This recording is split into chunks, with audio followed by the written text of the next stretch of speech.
میں ریاض احمد ریاض Qadri official channel سے آپ حضرات کے سامنے وضو کا بیان لے کر حاضر ہوا ہوں۔ آپ حضرات بغور سماعت کریں، اس سے پہلے چینل کو سبسکرائب کر لیں، شیئر کریں، لائک کریں اور کمنٹ کر لیں۔ وضو کا بیان۔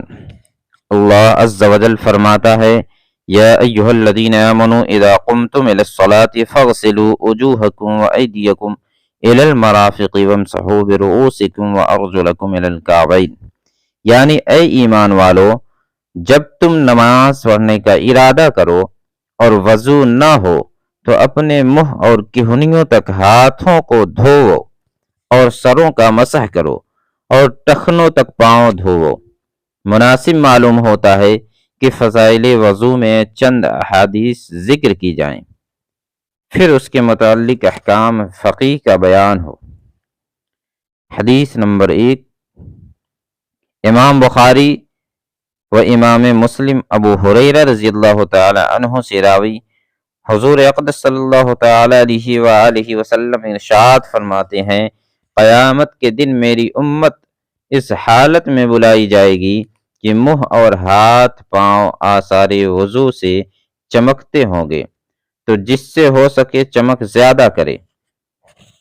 دوسری حدیث صحیح مسلم میں ابو ہریرہ رضی اللہ تعالی عنہ سے مروی کہ حضور سید عالم صلی اللہ تعالی علیہ وآلہ وسلم نے صحابہ کرام سے ارشاد فرمایا، کیا میں تمہیں ایسی چیز نہ بتا دوں جس کے سبب اللہ تعالی خطائیں محو فرما دے اور درجات بلند کرے؟ عرض کی، ہاں یا رسول اللہ۔ فرمایا، جس وقت وضو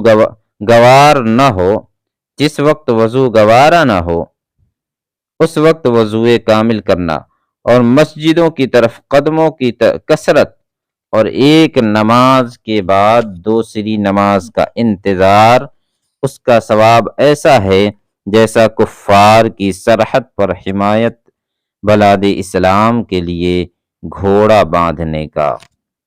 تیسری حدیث امام مالک والنسائی عبداللہ ذابحی رضی اللہ تعالی عنہ سے راوی رسول کریم صلی اللہ تعالی علیہ وآلہ وسلم فرماتے ہیں کہ مسلمان بندہ جب وضو کرتا ہے تو کلی کرنے سے منہ کے گناہ گر جاتے ہیں، اور جب ناک میں پانی ڈال کر صاف کیا تو ناک کے گناہ نکل گئے، اور جب منہ دھویا تو اس کے چہرہ کے گناہ نکلے، یہاں تک کہ پلکوں کے نکلے، اور جب ہاتھ دھوئے تو ہاتھوں کے گناہ نکلے، یہاں تک کہ ہاتھوں کے ناخنوں سے نکلے، اور جب سر کا مسح کیا تو سر کے گناہ نکلے، یہاں تک کہ کانوں سے نکلے، اور جب پاؤں دھوئے تو پاؤں کی خطائیں نکلیں، یہاں تک کہ ناخنوں سے، پھر اس کا مسجد کو جانا اور نماز مزید برآں۔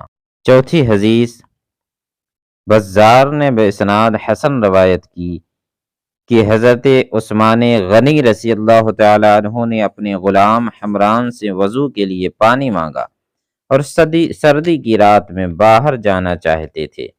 حمران کہتے ہیں، میں پانی لایا، انہوں نے منہ دھوئے، ہاتھ دھوئے، تو میں نے کہا، اللہ آپ کو کفایت کرے، رات تو بہت ٹھنڈی ہے۔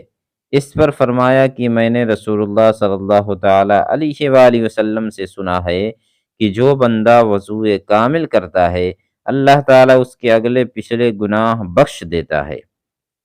پانچویں حدیث طبرانی نے اوسط میں حضرت امیر المؤمنین مولا علی کرم اللہ تعالی وجہ الکریم سے روایت کی، رسول اللہ صلی اللہ تعالی علیہ وآلہ وسلم نے فرمایا، جو سخت سردی میں کامل وضو کرے اس کے لیے دونا ثواب ہے۔ چھٹی حدیث امام احمد بن حنبل نے انس رضی اللہ تعالی عنہ سے روایت کی، حضور سید عالم صلی اللہ تعالی علیہ وآلہ وسلم نے فرمایا، جو ایک بار وضو کرے تو یہ ضروری بات ہے، اور جو دو بار کرے اس کو دونا ثواب، اور جو تین بار دھوئے تو یہ میرا اور اگلے نبیوں کا وضو ہے۔ ساتویں حدیث صحیح مسلم میں عقبہ بن عامر رضی اللہ تعالی عنہ سے مروی کہ رسول اللہ صلی اللہ تعالی علیہ وآلہ وسلم فرماتے ہیں، جو مسلمان وضو کرے اور اچھا وضو کرے، پھر کھڑا ہو اور باطن و ظاہر سے متوجہ ہو کر 2 رکعت نماز پڑھے، اس کے لیے جنت واجب ہو گئی۔ آٹھویں حدیث مسلم میں حضرت امیر المؤمنین فاروق اعظم عمر بن خطاب رضی اللہ تعالی عنہ سے روایت ہے، رسول اللہ صلی اللہ تعالی علیہ وآلہ وسلم نے فرمایا، تم میں سے جو کوئی وضو کرے اور کامل وضو کرے، پھر پڑھے اشہد ان لا الہ الا اللہ وحدہ لا شریک لہ واشہد ان محمدا عبدہ ورسولہ، اس کے لیے جنت کے 8 دروازے کھول دیے جاتے ہیں، جس دروازے سے چاہے داخل ہو۔ 9ویں حدیث ترمذی نے حضرت عبداللہ بن عمر رضی اللہ تعالی عنہما سے روایت کی، رسول اللہ صلی اللہ تعالی علیہ وآلہ وسلم نے فرمایا، جو شخص وضو پر وضو کرے اس کے لیے 10 نیکیاں لکھی جائیں گی۔ 10ویں حدیث ابن خزیمہ اپنی صحیح میں راوی کی، عبداللہ بن بریدہ اپنے والد سے روایت کرتے ہیں، ایک دن صبح کو حضور اقدس صلی اللہ تعالی علیہ وآلہ وسلم نے حضرت بلال کو فرمایا اور بلایا، اے بلال، کس عمل کے سبب جنت میں تو مجھ سے آگے آگے جا رہا تھا؟ میں رات جنت میں گیا تو تیرے پاؤں کی آہٹ اپنے آگے پائی۔ بلال رضی اللہ تعالی عنہ نے عرض کی، یا رسول اللہ صلی اللہ تعالی علیہ وآلہ وسلم، میں جب اذان کہتا اس کے بعد 2 رکعت نماز پڑھ لیتا، اور میرا جب کبھی وضو ٹوٹتا تو وضو کر لیا کرتا۔ حضور صلی اللہ تعالی علیہ وآلہ وسلم نے فرمایا، اسی سبب سے۔ 11ویں حدیث ترمذی و ابن ماجہ سعید بن زید رضی اللہ تعالی عنہما سے راوی، رسول اللہ صلی اللہ تعالی علیہ وآلہ وسلم نے فرمایا، جس نے بسم اللہ نہ پڑھی اس کا وضو نہیں، یعنی وضو کامل نہیں۔ اس کے معنی وہ ہیں جو دوسری حدیث میں ارشاد فرمایا۔ 12ویں دارقطنی اور بحقی اپنی سنن میں عبداللہ بن مسعود رضی اللہ تعالی عنہ سے راوی کہ حضور صلی اللہ تعالی علیہ وسلم نے ارشاد فرمایا کہ جس نے بسم اللہ کہہ کر وضو کیا، سر سے پاؤں تک اس کا سارا بدن پاک ہو گیا، اور جس نے بغیر بسم اللہ وضو کیا اس کا اتنا ہی بدن پاک ہوگا جتنا پر پانی گزرا۔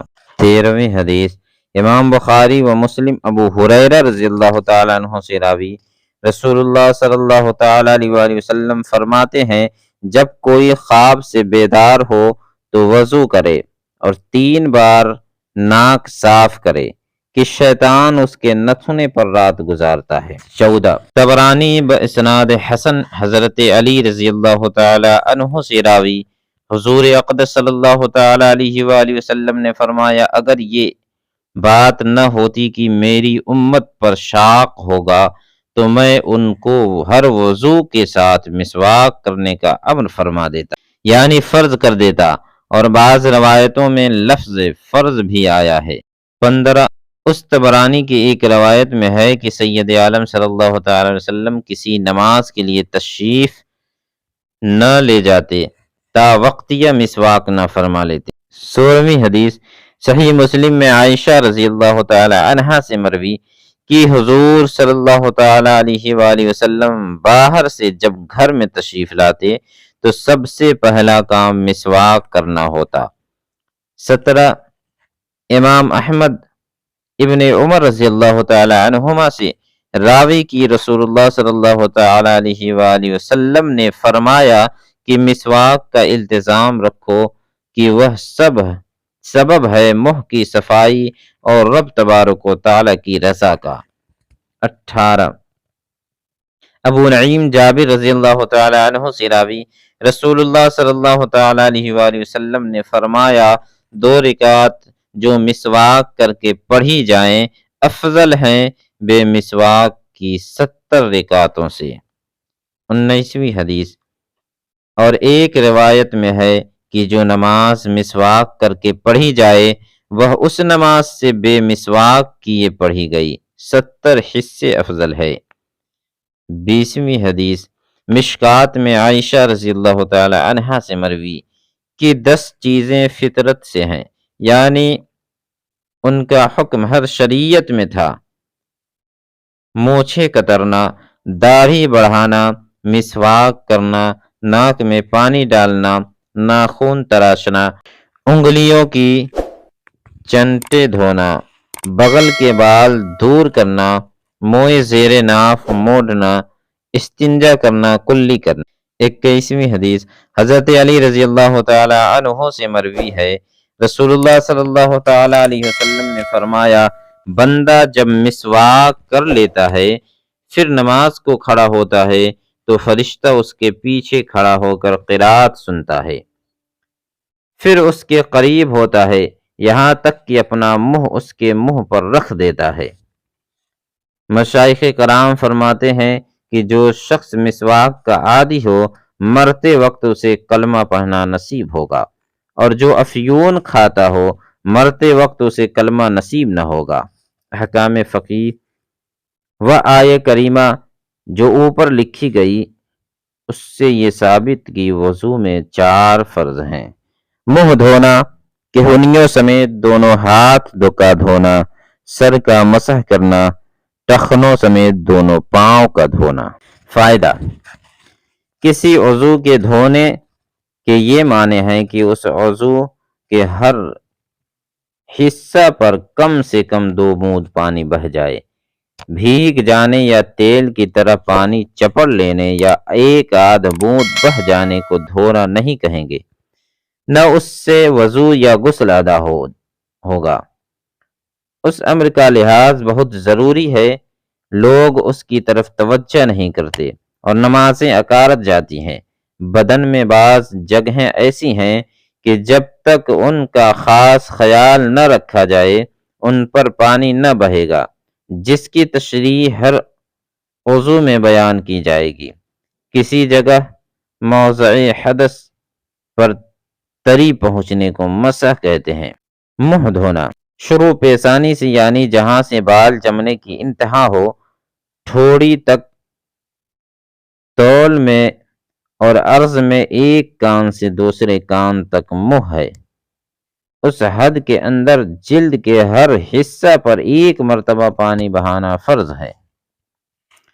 مسئلہ: جس کے سر کے اگلے حصہ کے بال گر گئے یا جمے نہیں، اس پر وہیں تک منہ دھونا فرض ہے جہاں تک عادتاً بال ہوتے ہیں، اور اگر عادتاً جہاں تک بال ہوتے ہیں اس سے نیچے تک کسی کے بال جمے ہو تو ان زائد بالوں کا جڑ تک دھونا فرض ہے۔ مسئلہ: مونچھوں یا بھووں یا بچی کے بال گھنے ہوں کہ خال بالکل نہ دکھائی دے تو جلد کا دھونا فرض نہیں، بالوں کا دھونا فرض ہے، اور اگر ان جگہوں کے بال گھنے نہ ہوں تو جلد کا دھونا بھی فرض ہے۔ اگر مونچھیں بڑھ کر لبوں کو چھپا لیں تو اگرچہ گھنی ہو مونچھیں ہٹا کر لب کا دھونا فرض ہے۔ داڑھی کے بال اگر گھنے نہ ہو تو جلد کا دھونا فرض ہے، اور اگر گھنے ہو تو گلے کی طرف دبانے سے جس قدر چہرے کے گردے میں آئیں ان کا دھونا فرض ہے، اور جڑوں کا دھونا فرض نہیں، اور جو حلقے سے نیچے ہوں ان کا دھونا ضروری نہیں، اور اگر کچھ حصہ میں گھنے ہوں اور کچھ چھدرے تو جہاں گھنے ہوں وہاں بال اور جہاں چھدرے ہیں اس جگہ جلد کا دھونا فرض ہے۔ لبوں کا وہ حصہ جو عادتاً لب بند کرنے کے بعد ظاہر رہتا ہے اس کا دھونا فرض ہے، تو اگر کوئی خوب زور سے لب بند کر لے کہ اس میں کا کچھ حصہ چھپ گیا کہ اس پر پانی نہ پہنچا، نہ کلی کی کہ دھل جاتا تو وضو نہ ہوا۔ ہاں وہ حصہ جو عادتاً منہ بند کرنے میں ظاہر نہیں ہوتا اس کا دھونا فرض نہیں۔ رخسار اور کان کے بیچ میں جو جگہ ہے جسے کنپٹی کہتے ہیں اس کا دھونا فرض ہے۔ ہاں اس حصہ پر جتنی جگہ داڑھی کے گھنے بال ہوں وہاں بالوں کا، اور جہاں بال نہ ہو یا گھنے نہ ہو تو جلد کا دھونا فرض ہے۔ نتھ کا سوراخ اگر بند نہ ہو تو اس میں پانی بہانا فرض ہے۔ اگر تنگ ہو تو پانی ڈالنے میں نتھ کو حرکت دے ورنہ ضروری نہیں۔ آنکھوں کے ڈھیلے اور پپوٹوں کو اندرونی سطح کا دھونا کچھ درکار نہیں، بلکہ نہ چاہیے کہ مضر ہے۔ منہ دھوتے وقت آنکھیں زور سے بھینچ لیں کہ پلک کے متصل کا خفیف سی تحریر بند ہو گئی اور اس پر پانی نہ بہا اور وہ عادتاً بند کرنے سے ظاہر رہتی ہو تو وضو نہ ہو جائے گا، مگر ایسا کرنا نہیں چاہیے، اور اگر کچھ زیادہ دھلنے سے رہ گیا تو وضو نہ ہوگا۔ آنکھ کے کوے پر پانی بہانا فرض ہے، مگر سرما کا جرم کوے پر پلک میں رہ گیا اور وضو کر لیا اور اطلاع نہ ہوئی اور نماز پڑھ لی تو حرج نہیں، نماز ہو گئی، وضو بھی ہو گیا، اور اگر معلوم ہے تو اسے چھڑا کر پانی بہانا ضروری ہے۔ پلک کا ہر بال پورا دھونا فرض ہے۔ اگر اس میں کیچڑ وغیرہ کوئی سخت چیز جم گئی ہو تو چھڑانا فرض ہے۔ ہاتھ دھونا، اس حکم میں کہنیاں بھی داخل ہیں۔ اگر کہنیوں سے ناخن تک کوئی جگہ ذرہ بھر بھی دھلنے سے رہ جائے گی وضو نہ ہوگا۔ ہر قسم کے جائز ناجائز گہنے، چھلے، انگوٹھیاں، پہنچیاں، کنگن، کانچ، لاکھ وغیرہ کی چوڑیاں، ریشم کے لچھے وغیرہ اگر اتنے تنگ ہوں کہ نیچے پانی نہ بہے تو اتار کر دھونا فرض ہے۔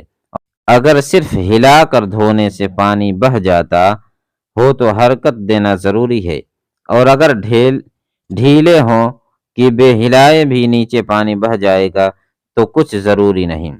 ہاتھوں کی آٹھوں گھائیاں، انگلیوں کی کروٹیں، ناخنوں کے اندر جو جگہ خالی ہے، کلائی کا ہر بال، جڑ سے نوک تک، ان سب پر پانی بہہ جانا ضروری ہے۔